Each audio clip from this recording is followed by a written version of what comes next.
चलो बेटा हम थोड़ा शुरू कर रहे हैं हिंदी वर्णमाला। क्या पढ़ रहे हैं? हिंदी वर्णमाला। स्टेप टू स्टेप वाइज समझेंगे, हिंदी को समझेंगे। और हिंदी वर्णमाला में क्या पढ़ हम है, किसका भाग है? हिंदी वर्णमाला हम पढ़ रहे हैं किसका भाग? हिंदी व्याकरण का भाग है हिंदी व्याकरण का। कुछ कुछ चीजें आसानी से समझते हुए चलेंगे, लिखेंगे भी साथ साथ, है ना, और चीजों को समझते हुए भी चलेंगे। शुरुआत में है कि सर हिंदी व्याकरण के अंतर्गत जो हम वर्णमाला पढ़ रहे हैं, पहले हल्का सा बता दीजिएगा कि व्याकरण आखिर होती क्या है। हमने परसों भी बात करी थी, थोड़ा सा आज हम इसको रिवाइज वे में भी चलते हैं। देखो व्याकरण किसे कहते हैं, देखिए थोड़ा सा देखो, व्याकरण समझे होती क्या है, ठीक है। देखो अगर मैं इसे पहले समझा दूं फिर समझ लो, फिर लिखेंगे बाद में। व्याकरण वो विधा है। आप व्याकरण है क्या? एक किताब है, कोई बड़ी चीजें नहीं है, कोई बुक है, किताब है। जैसे हम कॉन्स्टिट्यूशन के बारे में कहते हैं संविधान क्या है, कहते हैं संविधान एक किताब है, एक बुक है, रूल और रेगुलेशन की, नियम और कानूनों की, जिस आधार पर किसी भी देश का क्या चलता है, एडमिनिस्ट्रेशन चलता है ना, यानी प्रशासन चलता है, हम उसे संविधान कहते हैं। सुनना थोड़ा सा।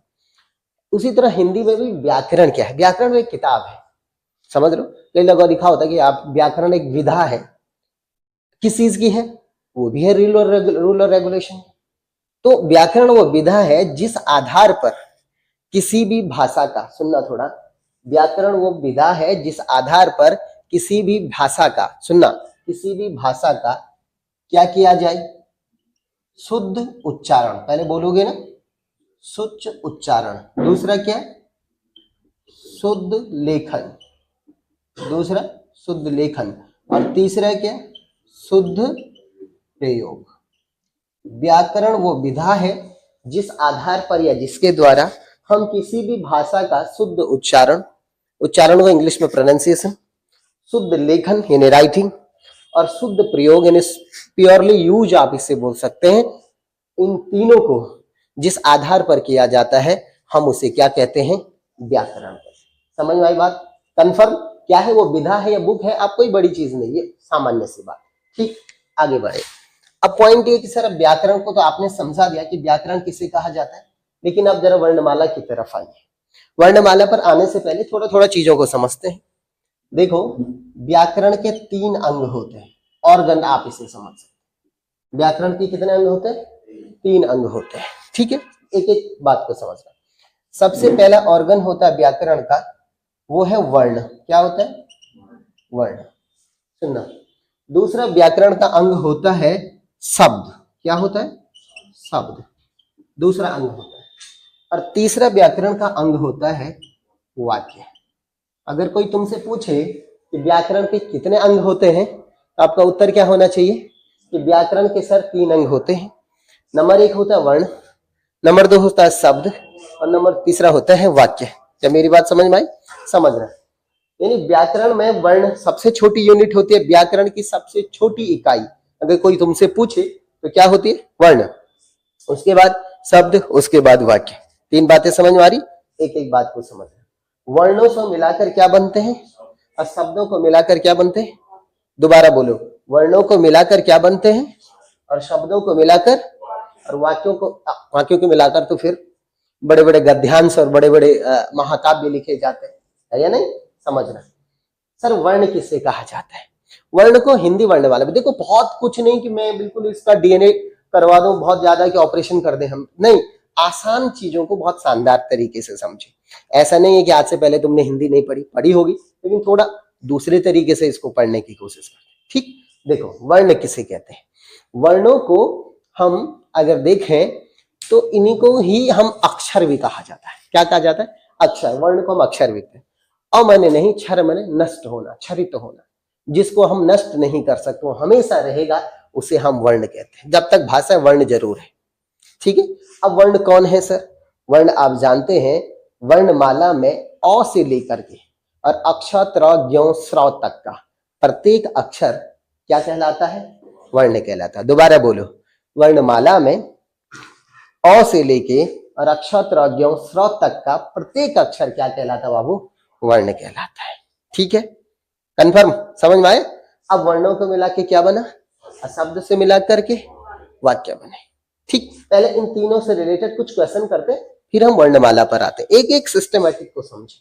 ठीक है, कई बार इन तीनों से रिलेटेड जो अभी मैंने दिखाया उनसे रिलेटेड छुटके छुटके 2-3 क्वेश्चन आ जाते हैं, उन पर बात करते हैं। पहला आता वर्ण से रिलेटेड, क्या आएगा, आता है व्याकरण की सबसे छोटी इकाई क्या है। क्या लिखा होगा, व्याकरण की सबसे छोटी इकाई क्या है, पहला प्रश्न आएगा आपके पास। ठीक, ऑप्शन में होगा वर्ण, शब्द, वाक्य या इनमें से कोई नहीं, 4 ऑप्शन बन गए।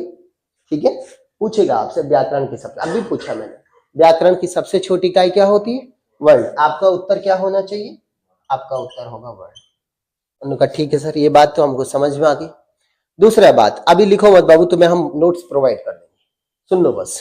दूसरा देखो सर, शब्द क्या है, शब्द से और क्या प्रश्न पूछे जा सकते हैं इन तीनों से संबंधित।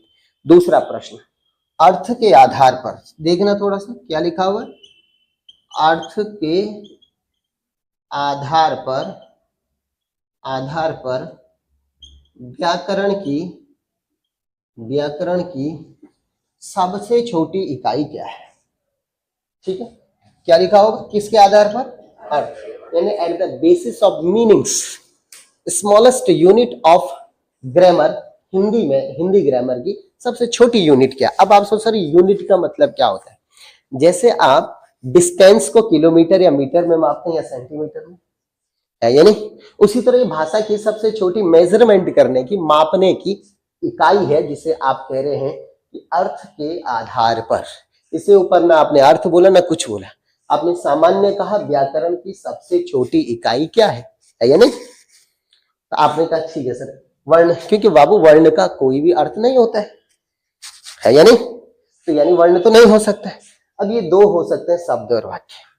देखो वर्णों का को मिलाकर शब्द बनते हैं, ये हम अच्छी तरह से जानते हैं, और शब्द का ही अर्थ होता है, वाक्य का भी होता है, लेकिन शब्द सबसे छोटा है, उसके बाद नंबर वाक्य का आता है या नहीं। इसलिए प्रश्न आता है कि अर्थ के आधार पर व्याकरण की सबसे छोटी इकाई क्या है, तो आपका उत्तर क्या होता बाबू, आपका उत्तर होता शब्द। ठीक, जल्दी बताओ। अब आपके पास आता तीसरा प्रश्न। तीसरा प्रश्न आपके पास आता है भावार्थ के आधार पर। किस आधार पर, भावार्थ के आधार पर व्याकरण की सबसे छोटी इकाई क्या है। अब पॉइंट ये है सर, अर्थ तो हमको समझ में आ गया, बचपन में हमें हिंदी में लिखा होता था, आपके पास 4 लाइन की कविता दी होगी, उसके नीचे लिखा होता था कि उपयुक्त इसका जो आपकी स्टेंजा है जो, उसके अर्थ और भावार्थ दोनों लिखो, ऐसे लिखा होता था उपयुक्त कविता के अर्थ और भावार्थ। आप विश्वास करो कभी समझ में नहीं आया कि अर्थ कोई अलग चीज होता होगा और भावार्थ अलग चीज, लेकिन अब आपको यहाँ पे समझना पड़ेगा कि अर्थ क्या होता है और भावार्थ क्या होता है, दो अलग अलग बातें। ठीक है, अब समझो। देखो अर्थ होता है सामान्य अर्थ, सामान्य अर्थ मतलब जो है वास्तविकता में वही। जैसे मैंने कहा कि यहाँ पे लिखा हुआ है दुख, तो इस दुख का मतलब है कि भाई यहाँ पे नॉर्मली सौरो जो हमारा दुख होता है वही कष्ट की बात हो रही है, लेकिन अब कुछ और लिखा जाए तो कैसे, मैं इसको उदाहरण देके आपको बताता हूँ।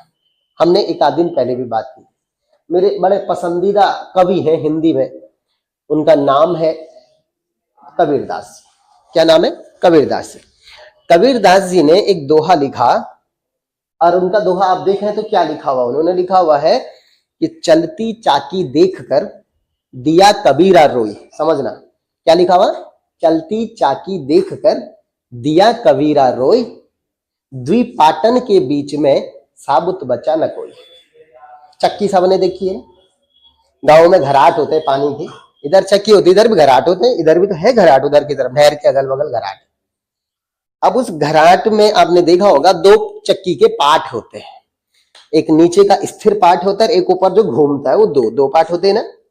अब उस चक्की में आप क्या करते हो, गेहूं डालते हो या फिर क्या क्या डालते हैं, जो भी पीसने के लिए आप डाल रहे हो, दलिया वलिया पीसने के लिए आप डाल रहे हो, या चना का आटा बनाने के लिए उसको डाल रहे हो, या मल्टीग्रेन आजकल ज्वार बाजरे की जो रोटियां बन रही है उनको पीसने के लिए आप डाल रहे हो। अब वो चक्की में डालो तो वो चक्की क्या करती, पूरी पीस करके उनको बाहर क्या कर देती है, उनका आटा निकाल के भेज देती है। ऐसा है या नहीं? अब कोई नॉर्मली व्यक्ति देखे तो इस जो शब्द जो अभी मैंने उनके दोहा पढ़ के सुनाया, उसमें क्या लिखा हुआ है कि चाकी को देख करके कबीरदास जी रो गई, चक्की को देख करके उनको रोना आ गया। अब कोई नॉर्मल आदमी होगा तो बोलेगा इसमें चक्की देखकर रोने वाली कौन सी चीज है? ऐसा है या नहीं? बोलो। वो बोलेगा अरे चक्की पे देखने वाली ऐसी कौन सी चीज है कि जो आदमी रो जाए? क्योंकि साफ लिखा हुआ चलती चाकी देखकर, चलती चक्की को देख करके कबीरदास जी रो गए। अब बोला दुई पाटन के बीच, वो दो पाट हैं, उनके बीच में पिस करके कोई भी साबुत नहीं रहेगा, यानी जो भी आप अनाज डालोगे वो पिस के साबुत नहीं रहेगा। सामान्य है अर्थ। अब आओ भावार्थ। भावार्थ कहते हैं किसी विशेष अर्थ को। भावार्थ किसे कहते हैं? किसी विशेष अर्थ हो। देखो कबीरदास जी बहुत विद्वान आदमी है। कई बार क्या होता है, तुमने देखा वो कहते हैं यार इशारों इशारों में वो आदमी बहुत कुछ बोल गया, समझने वाला समझ गया, जो नहीं समझा वो नहीं। एक बार होता कि नहीं? ऐसी कबीरदास जी ने नॉर्मल लिखा, लेकिन उन्होंने चक्की के दो पाटों की तुलना जीवन और मृत्यु से की। कि बोला जिस तरीके से चक्की के दो पार्ट हैं, उनको उन्होंने कहा ये जिंदगी के क्या है, जिंदगी और मृत्यु है, ये दो पार्ट, एक नीचे जिंदगी या ऊपर जिंदगी, नीचे मृत्यु। अब बोले जिस तरीके से चक्की के दो पार्टों के बीच कोई भी अनाज हम डाल रहे हैं तो वो पीस करके बाहर निकल जाता है, एक भी दाना साबुत नहीं बचता है या नहीं? वो कह रहे उसी तरह इंसान भी जिंदगी और मौत के बीच में उस अनाज की तरफ पिसता रहता है, और लास्ट में वो जिस तरीके से एक भी दाना साबुत नहीं बचता है, वैसे भी इंसान साबुत नहीं बचता और मर जाता है, मृत्यु चला जाता है। अब आपको दो अर्थ समझ में आए कि नहीं? बोले भाई एक का मतलब होता है अर्थ और एक का मतलब होता है भावार्थ। सही है कि नहीं? अब पॉइंट था कि भावार्थ के आधार पर व्याकरण की सबसे छोटी इकाई क्या होती है, तो आपका उत्तर होता है वाक्य। क्योंकि शब्द का भावार्थ नहीं होता है, एक शब्द का क्या भावार्थ, लेकिन वाक्य का भावार्थ होता है। समझ में आई कि नहीं? तो अब इस तरीके से कई बार प्रश्न इन दो तीन चीजों से संबंधित पूछे जाते हैं। क्या पूछा जाता है दोबारा सुन लो जल्दी जल्दी। व्याकरण के बारे में हमने परिभाषा लिख ली, वो एक अलग चीज है। व्याकरण के कितने अंग होते हैं, ऑप्शन दे देगा, सही है? या फिर ये तीन प्रश्न पूछ देगा, आपके पास यही ऑप्शन दे देगा। ठीक है भाई, कोई दिक्कत तो नहीं? अच्छा, एक और बेसिक पे आते हैं कि भाई आप जानते हैं वर्णों से मिलाकर शब्द बनते कैसे? जैसे हमने कहा भाई हमने एक क वर्ण मिलाया, एक म वर्ण मिलाया, एक ल वर्ण मिलाया, तीनों को इकट्ठा किया हमने, क्या बन गया बाबू? कमल। ठीक है? देखो शब्द दो प्रकार के होते हैं, ऐसा नहीं कि शब्द का अर्थ भी होता है। कई बार ऐसे शब्द होते हैं जिनका कोई अर्थ नहीं, निरर्थक यूज होते हैं, ऐसे भी शब्द हैं। जैसे क्या कहा हमने कहा सुरेंद्र भाई आपने चाय वाय पी ली। अब चाय तो समझ में आया, पर ये पीछे वाई क्या है या नहीं? जैसे बोलते हैं सर आपने खाना वाना खा दिया, अब ये वाना क्या है? तो कई बार शब्दों के भी अर्थ भी होते, नहीं भी हो सकते, लेकिन फिर भी ज्यादातर शब्दों के अर्थ ही होते, शब्दों के अर्थ होते, वर्ण के नहीं होते। तो हमने शब्दों वर्ण को मिलाकर शब्द बनाए। अब इसी शब्द को वाक्य कैसे बनाएंगे? तो हमने कहा कि कमल भारत का क्या है? राष्ट्रीय पुष्प है, नेशनल फ्लावर है या नहीं? कमल भारत का राष्ट्रीय पुष्प है। ये आपने क्या बना दिया बाबू? ये आपने वाक्य बना दिया। मैंने आपको दिखा दिया वर्णों से शब्द कैसे बनते हैं और शब्दों से वाक्य कैसे बनते हैं। क्लियर हुई बात? अब हम किस पर आने वाले हैं? वर्ण पर। ठीक, आओ अब आओ वर्ण पे। अब मैं इसके बाद दिखाऊंगा, पहले आप समझ लें। अब देखो जरा, लेकिन हम वर्णों पर आए उससे पहले मेरा कर्तव्य बनता है कि मैं आपको वर्णमाला बताऊं। ठीक, वर्ण तो आप जानते हैं, अ से लेकर अक्षर ज्ञ तक का हर एक अक्षर वर्ण कहलाता है। पॉइंट एक, सर वर्णमाला किसे कहते हैं? क्या बोलते हो भाई? पॉइंट ये कि वर्णमाला किसे कहते हैं? जब हम हिंदी में जितने भी वर्ण हैं उनको आप व्यवस्थित करके किसी जगह पे रख लेते हैं तो उसे हम क्या कहते हैं? वर्णमाला। तुम समझ रहा है कि नहीं? देखो उदाहरण बताता हूं। आपने माला मोती आपको दे दिए जाए, आपके दे दिए 20 मोती दिए, आप बोला हाथ में रखो, हाथ में आपने ऐसे उंगली उसमें रख लिया, अंजलि में रख लिया, क्या ये माला है? नहीं। जब आपने उन मोतियों को धागे में पिरोया, एक व्यवस्थित तरीके से पिरोया, तो उसको आपने क्या कहा? ये माला है। उसी तरह से आपने हिंदी के वर्णों को जब व्यवस्थित तरीके से किसी स्थान पर रखा, तो आपने उसे क्या कहा? वर्णमाला है। क्लियर हुआ? जल्दी बताओ। तो वर्णमाला आपको समझ में आ गया होगा, ठीक है। अच्छा, अब आओ जरा बेटा, अब वर्णमाला के बाद अब मैं आपके पास स्पेशल आ रहा हूं वर्ण, क्योंकि हमने कहा व्याकरण के 3 अंग। पॉइंट ये है कि जिस दिन हम वाक्य समाप्त कर देंगे, उसी दिन आपकी 90% व्याकरण खत्म हो जाएगी। कितने? 90 क्या 100% समझ लो आप, सीधे सीधे व्याकरण खत्म हो जाएगी। ठीक। अच्छा, अब आओ बेटा वर्ण को लिख लेते हैं व्याकरण में। वर्ण, इसके बारे में हम एक बात तो कर चुके हैं कि ये व्याकरण की सबसे छोटी इकाई है या नहीं? दूसरी बात हम बात कर चुके हैं कि भाई इसका कोई भी वर्ण का अर्थ नहीं होता है। जब 2 या 2 से अधिक वर्ण आपस में जुड़ते हैं एक व्यवस्थित तरीके से, तब उसी को शब्द कहते हैं, है ना? और शब्दों के अर्थ होते हैं मगर वाक्य वर्णों के नहीं होते। ठीक है। वर्ण कितने प्रकार के होते हैं? वर्णों के प्रकार, वर्ण कितने प्रकार के होते हैं? कोई बता सकता है तुम में से? वर्ण होते 2 प्रकार के। कितने प्रकार के? 2। नंबर 1 वर्ण होता है स्वर। एक प्रकार के वर्णों को हम क्या कहते हैं? स्वर। और दूसरे प्रकार के जो वर्ण होते हैं हम उन्हें क्या कहते हैं? व्यंजन। एक प्रकार के वर्णों को हम क्या कहते हैं? स्वर। और दूसरे प्रकार के वर्णों को हम क्या कहते हैं? व्यंजन। और स्वर और व्यंजन को मिलाकर ही क्या बनती है? वर्णमाला। यानी वर्णमाला में 2 प्रकार के वर्ण होते हैं। एक वर्ण होते हैं जिन्हें हम स्वर कहते हैं, और एक वर्ण होते हैं जिन्हें हम व्यंजन कहते हैं। क्लियर है? कोई समस्या तो नहीं है? ठीक है। अच्छा, अब स्वर कौन है, व्यंजन कौन है, इन पे थोड़ा सा समझने की कोशिश करेंगे, फिर बताता हूं कि स्वर किसे कहते हैं और व्यंजन किसे। पहले मैं लिख लूं कि स्वर कौन होते हैं, तो ठीक है, मैं वर्णमाला के आपके पास आ जाता हूं। ये आप ध्यान रखें, ऐसे करके आओ। अब मैं आपके पास वर्णमाला में लेके जा रहा हूं। वर्णमाला में सबसे पहले जो जिनका नंबर आता है वो कौन है बाबू? स्वर। सबसे पहले जिनका नंबर आता है वो है स्वर। कौन है स्वर? देखो, अ, आ, इ, ई, उ, रि, ए, आई, ओ और आओ। बस यही वर्ण है स्वर, यही स्वर है, बाकी नहीं है स्वर। आप सोचेंगे सर 2 आपने छोड़ दिए, उन पे बारे में बात करेंगे, अभी रुक जाओ। यही स्वर है। मेरे साथ थोड़ा उच्चारण करें। अ, आ, इ, ई, उ, रि, ए, आई, ओ, आओ। टोटल कितने स्वर हैं? 11 स्वर। कितने स्वर है? तुम्हें कोई बोलेगा कि स्वर कितने होते हैं तो आपको लिखने 11। अब अगर किसी बच्चे का संस्कृत है तो उसे ये भी पता होना चाहिए कि संस्कृत में स्वर 13 होते हैं। संस्कृत में स्वर कितने होते हैं? 13। मगर हिंदी में कितने होते हैं स्वर? 11 स्वर होते हैं। कौन होते हैं स्वर? अभी बात करेंगे, पहले समझ। ठीक, कौन है सर? जो आपने लास्ट वाले उनको क्यों नहीं जोड़ा, इस पर भी बात करेंगे। जो अब मैंने नहीं जोड़ा वो 2 स्वर है।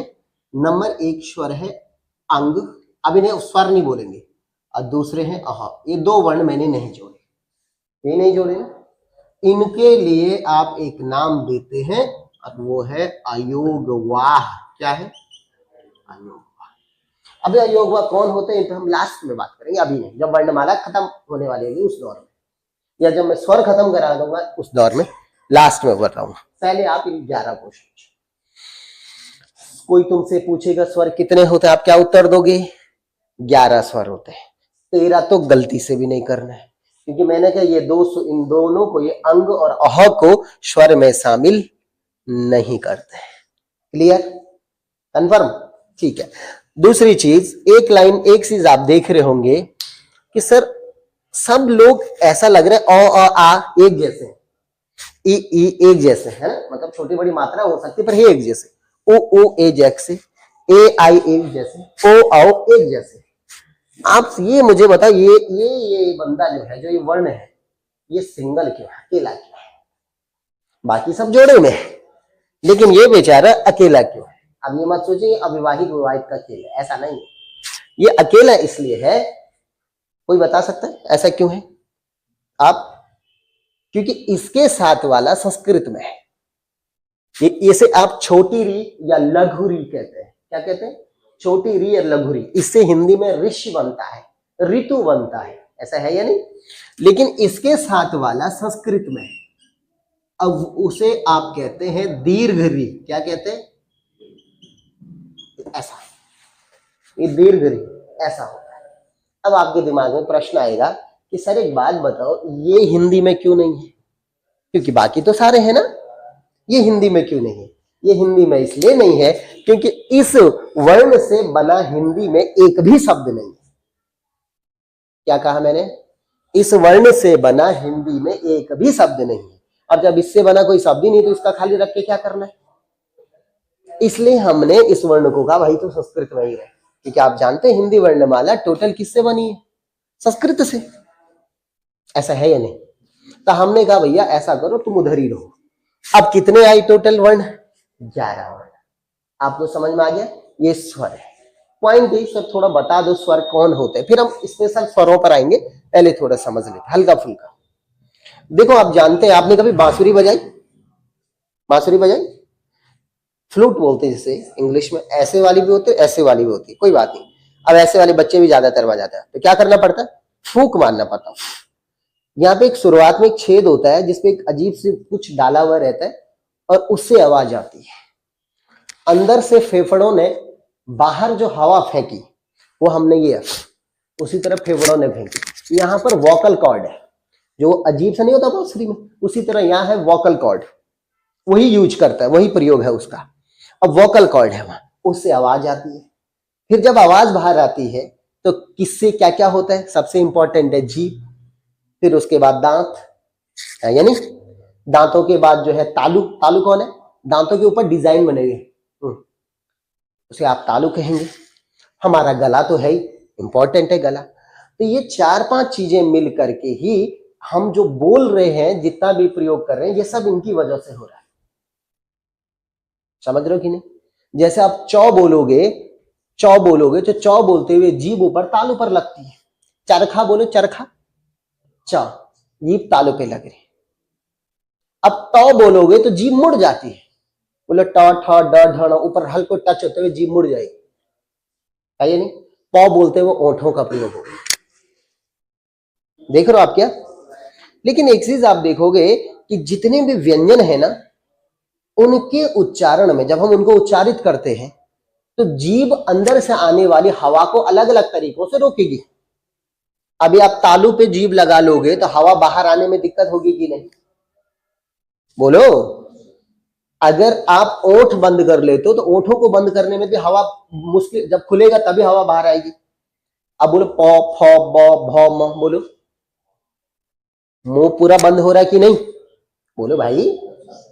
अब इनके उच्चारण में क्या हो रहा है कि जीभ जो हवा बाहर आ रही है ना अंदर से, जो आप इससे नाम दे देते हिंदी में प्राणवायु, तो प्राणवायु जो बाहर आ रही है उसको बाधा पहुंच रही है व्यंजनों के उच्चारण में। मगर आप स्वरों का उच्चारण देखोगे तो स्वरों के उच्चारण होने में हवा बिल्कुल बाधा नहीं पहुंचती, न जीभ मुड़ेगी, न तालू पे लगेगी, कुछ नहीं होने वाला, नॉर्मल ही प्रयोग होगा। लेकिन बोल के देखें, अ आ ई। अब ई बोलते हुए हल्का छोटा तो हो रहा है मुंह, लेकिन ऊपर टच नहीं हो रहा, बाधा नहीं पहुंच। ई उ। अब ऊ बोलते हुए भी देखो मुंह गोल हो रहा है मगर हवा नॉर्मली बाहर आ रही। ऊ उ ऊ री ए आई ओ आओ। देखो कोई जीव ना ऊपर जाएगी ना इधर उधर जाएगी, नॉर्मल हल्का फुल्का वाइब्रेट तो करेगी ना, हल्का फुल्का क्रियाशील रहेगी जीव, लेकिन जैसा व्यंजनों के उच्चारण में होगा ऐसा स्वरों में नहीं। तो आप क्या लिखोगे स्वरों में? जो वर्ण स्वतंत्र रूप से उच्चारित होते हैं। क्या कहा मैंने? जो वर्ण स्वतंत्र रूप से उच्चारित होते हैं हम उन्हें क्या कहते हैं? स्वर। एक लाइन। अब किताबी लैंग्वेज भी तो लानी पड़ेगी, तो किताब में क्या लिखा हुआ है? स्वतंत्र रूप से बोले जाने वाले वर्ण स्वर कहलाते। तो हमने भी तो वही बोला, जो बिना बाधा के, वही तो स्वतंत्र है। बोलो समझ में आ रहा है कि